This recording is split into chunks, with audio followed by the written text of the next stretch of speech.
Arsenal find themselves in a position that only a few months ago they would have been praying to happen. They would have been hoping this exact scenario plays out the way it has. I want to get your guys' thoughts on it, but I also want to speak about rival fans, because after speaking to a few of them, engaging their opinion and thoughts, I definitely think it's an interesting topic that I want to bring to you guys, and of course get your thoughts and opinions on. Before we get into it, if you could just do me a favor very quickly and hit like on this video. So I know I've been away for a couple of weeks, but I am back now to do these daily Arsenal videos. I'm going to start this one with a question.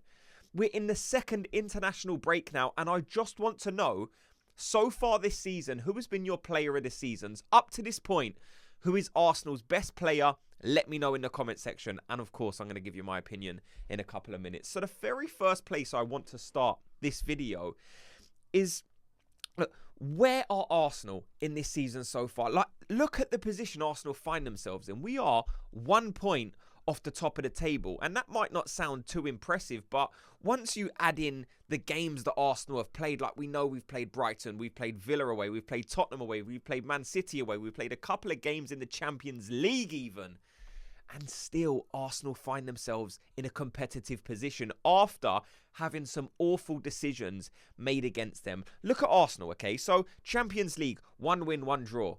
Premier League, we've won all of our games and we've only drawn 2 games. And that's even more impressive once you add the context in of how those games planned out. If you asked any Arsenal fan before the season started, going into the second international break, you will be within 1 point of the leader, Liverpool and Man City. You will be level on points with Man City, and you would only have dropped 2 points in those starting fixtures. And in both of those games, you go down to 10 men. I beg you to find me an Arsenal fan that if you offered that before the season, Arsenal would be this close with those scenarios happening, that wouldn't take that before the season started. And I know there's a frustration because how the Man City game played out and everything like that, and the red card against Brighton, the red card against Man City, but we still find ourselves in a position that is impressive. You know, we need to kind of give ourselves credit and understand the level of performances that these Arsenal players are putting in. Look, there's so many positives that we can take from this early part of the season. I know it's frustrating that we're in another international break.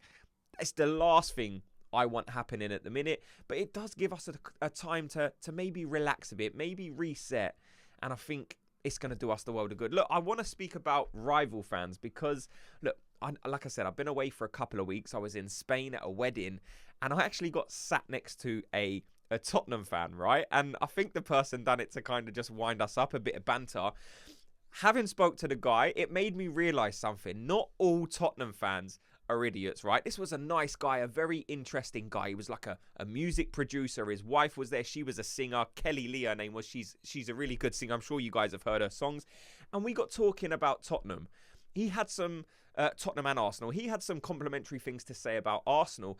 But what I did notice is, like, there's definitely a frustration in rival fans that, like, it rubs them up the wrong way that Arsenal are now a team capable of playing so defensively, because he did say, like, Arsenal are such a good team going forward that I would like to see that in every single game. Like, I think he might have used Tottenham as an example, and he said, look, with Tottenham, I'm enjoying being a Tottenham fan at the minute because we play to win, and if we don't win, that's okay, but we're all out attack and it's good on the eye, and he was happy with that.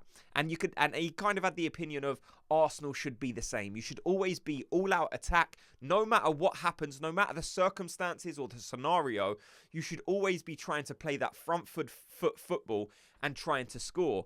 And he kind of mentioned the Man City game where Arsenal sat deep. He feel we should have gone on to score more games. And there was definitely a frustration that I'm sensing there. And it's not just that conversation I've had. I've had conversations with other Arsenal fans, and it's all the same. Like, they're all frustrated that Arsenal are not only good going forward, but they're so strong defensively. And you can definitely see it rubbing them up the wrong way. And I thought, like, the Dark Arts name gets mentioned. Like, Arsenal are this team, Dark Arts. And I want to ask you guys, does that bother you? That when you hear that comment, does it kind of frustrate you? Because to me, I take it as a compliment. Like, obviously what Arsenal are doing is working or being effective in such a great way that it's making rival fans keep calling us this name because that's the only way they can be derogatory towards us, because we're being so successful in the way we play. And I will use that Man City game as an example, right? So Arsenal were the better team in that game, 100%. Like, the evidence is out there to show you that Arsenal on that day were the better team than Man City, right? Because when it was 11v11, Arsenal were winning that game. We was the team that was able to puncture the defense of Man City. Arsenal were the team able to make that breakthrough. And it was because of the red card, Mikel Arteta had to kind of assess that game and think of what way he can produce an outcome. Football is all about outcomes. Obviously, you always want the results. You want the points. And Mikel Arteta was forced into a position where he had to look at the game and say, right, what is the best way to get points from this game? And it wouldn't have been all-out attack. Of course, the only way that he saw Arsenal would be able to take points from that game was to be defensive, was to sit deep, soak up the pressure, and try and... He probably, at halftime, if we're being honest, would have escaped with a point. And that's exactly what he done. And that's what's winding rival fans up, because Arsenal's defence is so effective and it frustrates them. It winds them up. And I just wanted to know your guys' thoughts on that. Does it bother you when people say Arsenal are defensive? They lack ideas. They lack creativity. All of which is false. It's just a frustration from rival fans because they can't have a dig at Arsenal for being bad anymore. Arsenal are so effective. Like, Arsenal can play that beautiful free-flowing football of Pep Guardiola, but they can also be very stingy and pragmatic at the back in kind of a David Moyes shape, and we definitely see that with Mikel Arteta. I want to get your guys' thoughts on it, so let me know in the comment section. Thanks so much to everyone for watching and listening. Before you go, if you could, just very quickly do me a favour and hit like on this video. Just like it and subscribe, and I will speak to you in tomorrow's video. Gooners, have a good day.